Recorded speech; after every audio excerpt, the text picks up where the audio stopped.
여러분 밤마다 시계만 바라보며 언제쯤 편안하게 통잠을 잘 수 있을까 하고 한숨 쉬어본 적 있으신가요? 저는 65세의 김영준 의사입니다. 사실 저도 몇 년 전까지만 해도 그랬습니다. 한밤중에 두 번, 세 번, 심지어 네 번까지도 깨어나 화장실을 들락거렸죠. 단순한 불편함이라고 생각했던 이 밤중 소변이 사실은 우리의 수명과 직결될 수 있는 무서운 경고라는 것을 알고 계셨습니까? 많은 어르신들이 이 문제로 고통받고 계시지만 대수롭지 않게 여기거나 혹은 나이 들면 다 그렇지 하고 체념해버리는 경우가 많습니다. 하지만 오늘 이 자리에서 분명히 말씀드립니다. 야간뇨는 결코 당연한 노화 현상이 아니며 방치할 경우 낙상사고로 인한 골절 면역력 저하 심지어 우울증까지 다양한 심각한 합병증을 유발할 수 있습니다. 여러분의 건강한 밤을 책임질 10분 건강수다에 오신 것을 환영합니다. 저는 35년간 서울대학교 병원에서 수많은 어르신들을 진료하며 쌓아온 경험을 바탕으로 오늘 여러분의 밤을 지옥으로 만들던 야간뇨의 모든 것을 파헤치고 병원비 한 푼 들이지 않고도 다시 아침까지 푹 주무실 수 있는 황금 비법을 알려드리겠습니다. 이 비법은 제가 직접 경험하고 수천 명의 환자분들이 효과를 본 검증된 방법들입니다. 오늘 특별히 이 자리에 귀한 발걸음을 해주신 손님이 계십니다. 대구에서 오신 김선영님을 소개합니다. 김선영님은 75세로 평생을 맛있는 음식을 대접하며 손님들을 맞이하던 전통 한정식당의 베테랑 사장님이셨죠. 그런데 요즘 밤마다 소변 때문에 잠을 못 이루신다고 합니다. 김선영님, 10분 건강수다에 와주셔서 정말 감사합니다. 김영준 선생님 초대해 주셔서 감사합니다. 이렇게 방송에 나오는 것은 처음이라 좀 떨리네요. 선생님 말씀이 맞아요. 제가 밤에 화장실을 서너 번씩 가다 보니 잠을 제대로 못 자서 낮에는 늘 피곤하고 기운이 없어요. 예전에는 손주들이랑도 신나게 놀아줬는데 이제는 금방 지쳐서 앉아만 있게 되네요. 이게 정말 심각한 문제였군요. 네, 김선영님 말씀처럼 많은 분들이 야간뇨를 그저 좀 불편한 것 정도로 생각하십니다. 하지만 의학적으로 야간뇨는 밤에 잠이 든 후 소변 때문에 한 번이라도 깨어나 화장실에 가야 하는 상태를 의미합니다. 물론 현실적으로 40대는 40%, 50대는 50%, 60대는 60%가 최소 한 번은 깬다는 연구 결과가 있을 정도로 흔한 현상이기는 합니다. 심지어 90대는 90%가 한 번 이상 깬다고 하니 나이가 들수록 더 흔해지는 현상이죠. 그래서 보통은 두 번 이상 깨는 경우부터 치료 대상으로 보고 있습니다. 치료 목표도 전혀 안 깨는 것이 아니라 한 번 이하로 줄이는 것을 목표로 합니다. 그런데 야간뇨는 단순히 잠을 설친다는 불편함을 넘어 우리 몸과 마음에 예상치 못한 심각한 영향을 미칩니다. 연구 결과에 따르면 야간뇨가 있는 분들은 우울증 위험이 2배 이상 높고 낮 시간 활동성과 삶의 질이 크게 떨어집니다. 왜냐하면 밤새도록 깊은 잠을 자지 못하게 되기 때문입니다. 수면이 부족하면 우리 뇌는 충분히 휴식을 취하지 못하고 기억력 저하, 집중력 감소 같은 인지 기능 문제가 나타날 수 있습니다. 어제 점심에 뭘 먹었는지 기억이 안 나고 약속을 깜빡하게 되는 일들이 점점 많아지는 것이죠. 또한 면역력이 약해지면서 작은 병에도 쉽게 쓰러지게 됩니다. 기운이 없고 무기력해지는 것은 물론 감기와 같은 흔한 질병에도 취약해지고 회복도 더뎌지게 됩니다. 그리고 제가 가장 우려하는 심각한 문제는 바로 낙상사고입니다. 한밤중에 비몽사몽한 상태로 화장실을 가다가 미끄러지거나 걸려 넘어지면 고관절이 부러지거나 척추가 다칠 수 있습니다. 제 환자 중에 78세 박영수 어르신은 밤중에 화장실 가려고 일어나다가 침대에서 떨어져 고관절이 부러졌습니다. 수술비만 300만 원이 들었고 6개월 동안 재활치료를 받으셨지만 결국 완전히 회복되지 못하셨습니다. 지금은 보행기 없이는 걷지 못하는 상태가 되셨죠. 실제로 통계를 보면 야간뇨가 있는 어르신은 그렇지 않은 분보다 낙상 위험이 3배나 높습니다. 더 무서운 건 한 번 낙상으로 골절되면 1년 내 사망률이 크게 올라간다는 사실입니다. 야간뇨는 단순한 귀찮은 일이 아닙니다. 우리의 건강, 우리의 생명까지 걸린 문제입니다. 그렇다면 왜 이런 일이 생기는 걸까요? 김선영님 방금 말씀하신 것처럼 많은 분들이 밤에 화장실 가는 이유를 단순히 나이 탓으로만 생각합니다. 하지만 사실은 우리 몸 안에서 일어나는 여러 가지 복합적인 변화들 때문에 야간뇨가 발생하는 경우가 대부분입니다. 그럼 왜 나이가 들수록 밤에 소변 때문에 깨는 걸까요? 단순히 방광이 약해진 걸까요? 아니면 물을 많이 마셔서일까요? 김선영님은 어떻게 생각하세요? 김영준 선생님, 저는 그냥 물을 많이 마셔서 그런가 했어요. 낮에는 괜찮은데 밤에만 자꾸 깨니까요. 아니면 방광이 옛날 같지 않아서 소변을 조금만 담아도 금방 신호가 오는 건가 싶기도 하고요. 특별한 원인이 있었나요? 제가 뭘 잘못하고 있었던 건가요? 김선영님, 절대 잘못하고 계신 것이 아닙니다. 김선영님처럼 생각하시는 분들이 정말 많습니다. 하지만 진짜 이유는 따로 있습니다. 가장 큰 이유 중 하나는 바로 항인료 호르몬 때문입니다. 이 항인료 호르몬이 뭐냐고요? 쉽게 설명해 드리겠습니다. 우리 몸에는 소변량을 조절하는 일종의 수도꼭지가 있다고 생각하시면 됩니다. 젊을 때는 밤이 되면 이 수도꼭지를 자동으로 잠가서 소변 생성을 줄여줍니다. 그래서 낮에 물을 많이 마셔도 밤에는 화장실에 안 가고 푹 잘 수 있었던 거예요. 이 수도꼭지 역할을 하는 것이 바로 항인료 호르몬입니다. 그런데 나이가 들면 이 항인료 호르몬 분비가 점점 줄어듭니다. 결국 밤에 잠겨 있어야 할 수도꼭지가 꽉 안 잠겨지면서 소변이 계속 만들어지게 되는 거죠. 밤에 잠든 사이에도 계속 만들어져서 우리를 억지로 깨우는 겁니다. 이것이 첫 번째 원인입니다. 두 번째 원인은 방광의 탄력과 저장 능력이 줄어드는 겁니다. 젊었을 때 방광은 마치 큰 풍선처럼 충분히 늘어나고 소변을 많이 담을 수 있었습니다. 소변이 꽤 차도 한참 동안 참을 수 있었죠. 그런데 나이가 들면서 이 풍선이 점점 작아지고 딱딱해집니다. 결국 조금만 소변이 차도 벌써 화장실에 가고 싶은 신호가 오는 겁니다. 특히 남성분들은 60대 이후 절반 이상이 전립선이 커지기 시작합니다. 제가 환자분들에게 늘 설명하는 것이 전립선은 마치 도넛 모양으로 소변이 나가는 관을 감싸고 있다는 겁니다. 이 도넛이 부풀어 오르면 가운데 구멍이 좁아져서 소변이 시원하게 잘 안 나가게 됩니다. 그러면 방광에 항상 소변이 조금씩 남아있는 상태가 되죠. 그러니 밤에 조금만 소변이 더 생겨도 벌써 방광이 꽉 찼다고 신호를 보내게 되는 겁니다. 김선영님처럼 여성분들은 또 사정이 다릅니다. 여성분들은 특히 출산 경험이 있으신 분들은 방광을 지탱하는 근육들이 약해지는 경우가 많습니다. 그러면 방광이 제 위치에서 약간 내려앉게 되고 소변을 참는 능력이 떨어지게 됩니다. 게다가 많은 여성분들이 과민성 방광을 겪으십니다. 이건 방광이 실제로 꽉 차지 않았는데도 자꾸 소변 마려워요 라고 거짓 신호를 보내는 상태입니다. 이 때문에 밤에 잠이 얕아지면 사소한 방광의 자극에도 쉽게 깨어나 화장실로 향하게 되는 것이죠. 선생님 말씀을 들은 이 제가 겪었던 일들이 다 설명이 되네요. 저는 국 없으면 밥을 못 먹을 정도로 국물을 좋아하고 저녁 식사 후에는 과일도 꼭 챙겨 먹는 편인데 그것도 영향이 큰가요? 그리고 제가 낮에는 다리가 좀 붓는 편인데 그것 관련이 있나요? 며칠 전에는 대구에서 친구들과 함께 식사했는데 그때도 저녁에 얼큰한 국물 요리를 먹고 밤에 더 많이 깼던 것 같아요. 네, 김선영님 정말 좋은 질문을 해주셨습니다. 생활 습관도 야간뇨에 큰 영향을 미칩니다. 저녁에 물을 많이 마신다든지 뜨끈한 국물 음식, 수분 많은 과일 맥주 한 잔 같은 것들이 습관처럼 이어지면 밤에 소변량이 많아져서 어쩔 수 없이 깨는 상황이 만들어집니다. 특히 국물 음식은 문제입니다.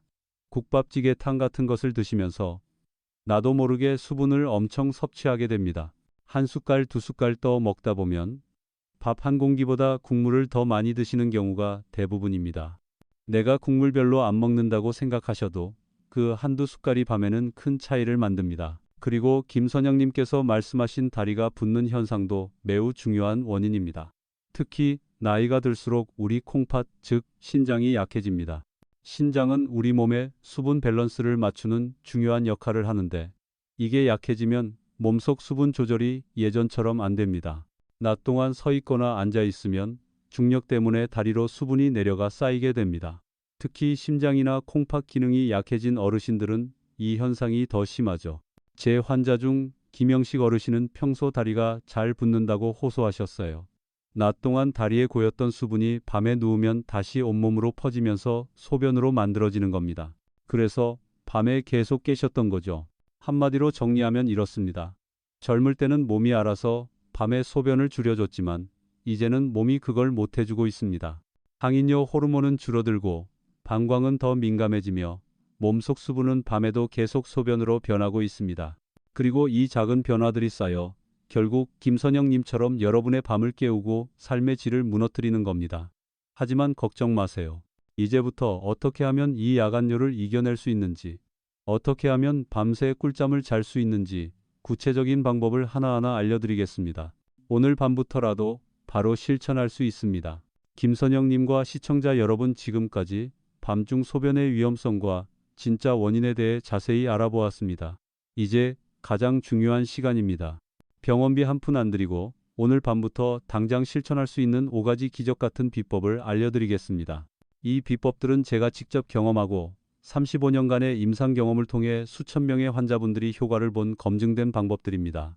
너무나 간단해서 이게 정말 효과가 있을까 하고 의구심이 들 수도 있지만 꾸준히 실천하시면 분명 놀라운 변화를 경험하실 겁니다. 자, 김선영님, 정말 기대되시죠? 우와, 정말 기대돼요. 김영준 선생님, 제가 그동안 밤마다 깨느라 너무 힘들었거든요. 어떤 비법들인지 빨리 알려주세요. 당장 오늘 밤부터라도 실천해보고 싶어요. 네, 그럼 첫 번째 비법부터 말씀드리겠습니다. 첫 번째는 낮에는 물을 충분히 드시되 저녁 6시 이후에는 철저히 수분 조절을 하셔야 합니다. 많은 분들이 물 많이 마셔야 건강에 좋은 거 아닌가요? 하고 생각하실 수 있습니다. 맞습니다. 낮에는 우리 몸의 신진대사와 건강을 위해 충분한 물을 마시는 것이 중요합니다. 하지만 저녁 6시 이후부터는 이야기가 완전히 달라집니다. 저녁 식사를 마치고 나서는 약을 드시기 위한 최소한의 물 외에는 절대 추가로 물, 국물, 과일, 그리고 특히 맥주와 같은 술을 드시면 안 됩니다. 특히 김선영님처럼 국물 음식을 좋아하시는 분들이 많으실 겁니다. 국밥찌개탕, 심지어 따뜻한 차 한 잔도 밤에는 문제를 일으킬 수 있습니다. 나도 모르게 수분을 엄청 섭취하게 되기 때문입니다. 한 숟갈, 두 숟갈 떠먹다 보면 밥 한 공기보다 국물을 더 많이 드시는 경우가 대부분입니다. 나는 국물 별로 안 먹는데라고 생각하셔도 그 한두 숟갈이 밤에는 큰 차이를 만듭니다. 저녁에는 가능하면 국물 없이 건더기만 골라 드시고 식사 후에 과일로 마무리하는 습관은 낮에만 하시는 것이 좋습니다. 과일도 수분 함량이 높기 때문에 밤에는 피하시는 게 좋습니다.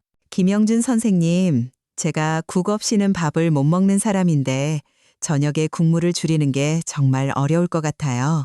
그래도 오늘 밤부터는 건더기만 먹는 연습을 해봐야겠네요. 과일도 끊어야 한다니 좀 아쉽긴 하지만 푹 자는 게 더 중요하니까요.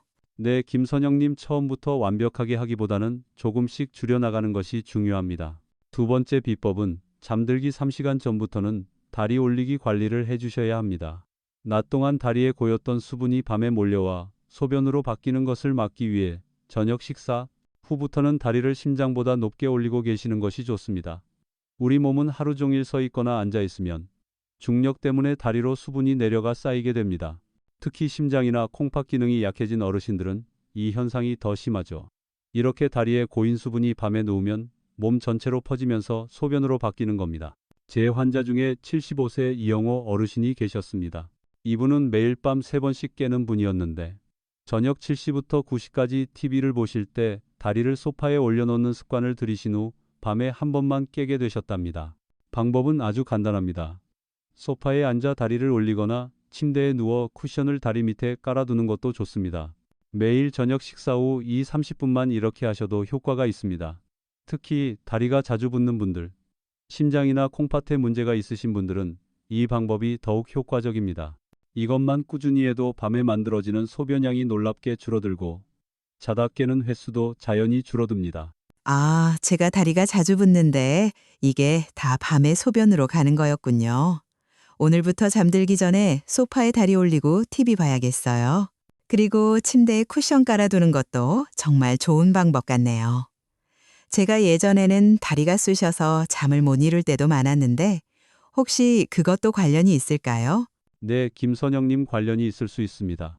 다리 부종과 그로 인한 불편함이 수면의 질을 떨어뜨리고 결과적으로 야간뇨를 악화시킬 수도 있습니다. 세 번째 비법은 자기 전에는 꼭 한 번 더 소변을 보고 주무셔야 합니다. 많은 분들이 나는 소변 마렵지 않은데 굳이 가야 하나요?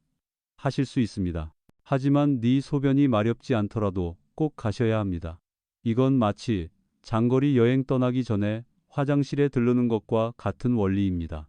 방광에 소변이 조금이라도 남아 있다면 밤새 추가로 만들어지는 소변과 합쳐지면 금세 방광이 차게 됩니다. 소변이 많든 적든 방광을 완전히 비우는 행위 자체가 야간뇨를 막는 가장 확실한 첫걸음이 됩니다. 제가 진료실에서 만난 많은 환자분들이 소변이 안 마려워서 안 갔어요라고 하셨다가 밤중에 깨서 화장실에 가는 경우가 많았습니다. 자기 전 화장실 가는 습관을 매일 지키시면 몸이 적응해 밤에 소변을 덜 만들게 됩니다. 특히 화장실 갈 때는 충분히 시간을 들여 방광이 완전히 비워졌는지 확인하는 것도 중요합니다. 남성분들은 서둘러서 소변을 보시는 경우가 많은데 천천히 끝까지 보시는 것이 좋습니다. 그리고 바로 이어서 수면 준비에 들어가야 합니다. 자려고 누워서 핸드폰을 보는 습관은 오늘부터 반드시 끊으셔야 합니다. 왜냐하면 핸드폰 화면을 들여다보는 동안 우리 뇌는 낮이라고 착각하고 각성 상태를 유지합니다. 이러면 원래 밤에 잠겨야 할 수도꼭지가 제대로 잠기지 않아 소변이 계속 만들어지는 겁니다. 핸드폰은 침대 머리맡에 아예 두지 마세요. 밤에는 빛을 끄고 조용히 수면 모드로 들어가야 합니다. 김선영님과 시청자 여러분, 지금까지 밤중 소변의 위험성 진짜 원인, 그리고 오늘 밤부터 당장 실천할 수 있는 5가지 황금 비법에 대해 상세히 알아보았습니다. 이 5가지 비법, 즉 저녁 수분 조절, 잠들기 전 다리 올리기, 자기 전 소변 비우기, 핸드폰 금지, 그리고 밤중에 깼을 때 무조건 화장실 가는 습관 고치기. 이 방법들만 꾸준히 지키셔도 대부분의 야간뇨 문제는 눈에 띄게 좋아질 것입니다. 하지만 간혹 우리 몸이 보내는 특별한 신호들이 있습니다. 이러한 신호들은 단순히 생활 습관 개선만으로는 해결하기 어려운 더 심각한 문제의 전조일 수 있으므로 절대 놓치지 않고 병원을 찾아 전문가의 도움을 받는 것이 중요합니다. 김영준 선생님, 5가지 비법만으로도 정말 많은 도움이 될 것 같아요. 그런데 혹시 이 비법들을 지켜도 증상이 나아지지 않거나 다른 안 좋은 신호가 나타나면 어떻게 해야 하나요? 언제 병원에 가야 할지 망설여질 때가 많거든요. 김선영님, 정말 중요한 질문입니다.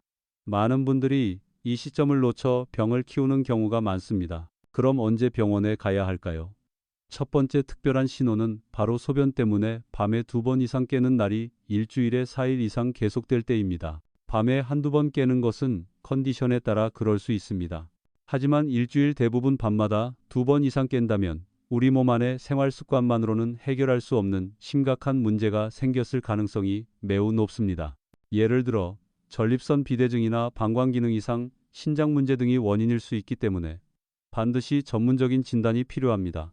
두 번째 신호는 낮에도 소변 문제가 함께 생길 때입니다. 낮에도 소변이 자주 마렵다든지 갑자기 참기 힘든 요의가 온다든지 소변을 봐도 시원하지 않다든지 아니면 갑자기 요실금이 시작됐다면 이건 단순한 야간뇨가 아닙니다. 방광, 전립선, 신장, 심장 문제까지 우리 몸 안 어딘가에서 분명히 신호를 보내고 있는 겁니다. 이런 증상들은 비뇨기과뿐만 아니라 다른 내과적인 문제와도 연관될 수 있으므로 망설이지 말고 병원에 가셔야 합니다. 세 번째 신호는 몸이 붓기 시작할 때입니다. 특히 종아리, 발목, 얼굴이 붓는다든지 자고 일어났더니 손등이 퉁퉁 부었다는 증상이 함께 온다면 절대 늦추지 마십시오. 이러한 부종은 신장 기능 악화나 심장 기능 이상과 같은 심각한 질환의 전조일 수 있습니다. 그런데 많은 분들이 나이 들면 원래 잘 붓는 거지라며 스스로 위로하면서 시간을 끌다가 나중에 병을 키워버리는 경우가 정말 많습니다. 진료를 받아야 할 신호를 절대 무시하지 마세요. 맞아요. 김영준 선생님, 저희 나이 되면 다리 붓는 건 흔한 일이라 그냥 넘기기 쉬운데 이런 신호들이 중요하다는 말씀이시죠. 제가 예전에는 새벽에 다리가 저리고 쑤셔서 잠을 못 이룰 때도 많았거든요. 혹시 그런 것도 병원에 가봐야 하는 신호였을까요? 네, 김선영님. 그런 증상들도 야간뇨의 원인이 되는 몸속 수분 불균형과 연관될 수 있으니 병원에서 정확한 진단을 받아보시는 것이 좋습니다. 병원에 가면 뭐부터 할까요? 우선 아주 간단한 검사로 배뇨 일지를 작성하거나 초음파 검사로 방광과 전립선을 체크합니다. 필요하다면 소변 검사, 혈액 검사로 신장 기능, 심장 기능도 함께 살펴봅니다. 검사 자체는 부담스럽지 않습니다. 하지만 이걸 미루면 돌이킬 수 없는 손상을 입을 수도 있습니다. 특히 전립선 비대증이나 방광 기능 이상은 초기에 발견하면 약물 치료로 충분히 좋아질 수 있지만 늦으면 수술까지 가야 합니다. 그리고 신장 기능이 손상되면 한번 망가진 콩팥은 다시 돌아오지 않습니다. 병을 일찍 발견했을 때와 늦게 발견했을 때의 결과는 하늘과 땅 차이입니다. 조금 불편한데 참자, 조금만 더 지켜보자, 이런 생각은 정말 위험합니다. 내 몸의 이상 신호를 가장 먼저 알아차릴 수 있는 사람은 바로 여러분 자신입니다. 저도 직접 진찰하기 전에는 정확히 알 수 없습니다. 전문가의 도움이 필요한 상황인지 헷갈리신다면 차라리 한 번 더 병원에 가보세요. 건강검진처럼 미리미리 체크하는 습관이 오히려 큰 병을 막는 지름길입니다. 김선영님과 시청자 여러분, 오늘 여러분은 중요한 선택 앞에 계십니다. 계속 깊은 잠 없이 밤을 지새울 것인지 아니면 오늘부터 편안한 숙면을 되찾을 것인지, 지금까지 말씀드린 방법들은 어려운 것이 하나도 없습니다. 저녁 식사 후 물 안 마시기, 다리 올려두기, 자기 전 화장실 다녀오기, 핸드폰 금지, 그리고 밤중에 깼을 때 무조건 화장실 가는 습관을 고치는 이 5가지만 지키시면 됩니다. 이 작은 실천 하나가 여러분의 밤을, 건강을, 그리고 가족과의 소중한 시간을 완전히 바꿀 수 있습니다. 김영준 선생님, 오늘 정말 유익한 시간이었어요. 저는 그동안 야간요 때문에 너무 힘들었는데 오늘 배운 비법들로 다시 밤새 푹 자는 날을 기대해 봅니다. 특히 다리 올리기랑 자기 전 화장실 가는 습관은 오늘 밤부터 바로 해볼 수 있을 것 같아요. 이제 더 이상 밤마다 깨어나지 않고 아침까지 푹 잘 수 있다는 희망이 생겼어요. 정말 감사합니다. 김선영님, 그렇게 말씀해 주시니 제가 더 감사합니다. 오늘 말씀드린 내용은 일반적인 건강 정보이며 개인의 건강 상태에 따라 효과가 다를 수 있습니다. 특정 질환이 의심되거나 증상이 심각하다면 반드시 전문의와 상담하시기 바랍니다. 여러분, 오늘 제가 알려드린 5가지 비법 중에서 딱 하나만이라도 오늘 밤부터 실천할 방법을 정하고 댓글로 남겨주세요. 오늘부터 저녁 6시 이후로는 국물을 안 먹기 시작합니다. 오늘부터 자기 전에는 꼭 화장실에 다녀오겠습니다. 이렇게 간단한 댓글 하나가 여러분의 의지를 다지는 첫걸음이 됩니다. 또한 여러분의 댓글을 읽는 다른 분들에게 용기와 희망이 될 수 있습니다. 혹시 다른 건강 고민이 있으시다면 그것도 댓글로 남겨주세요. 여기 댓글창에서 서로의 경험을 나누고 도움을 주고받을 수 있습니다. 그리고 이 영상이 유익하셨다면 구독과 좋아요, 그리고 소중한 분들에게 공유 부탁드립니다. 저희 경험과 더 많은 건강 비법을 앞으로도 계속 나누겠습니다. 오늘 밤 작은 변화로 시작하여 상쾌한 아침을 맞이하시길 바랍니다. 지금까지 10분 건강수다의 김영준 의사였습니다. 여러분 건강하세요.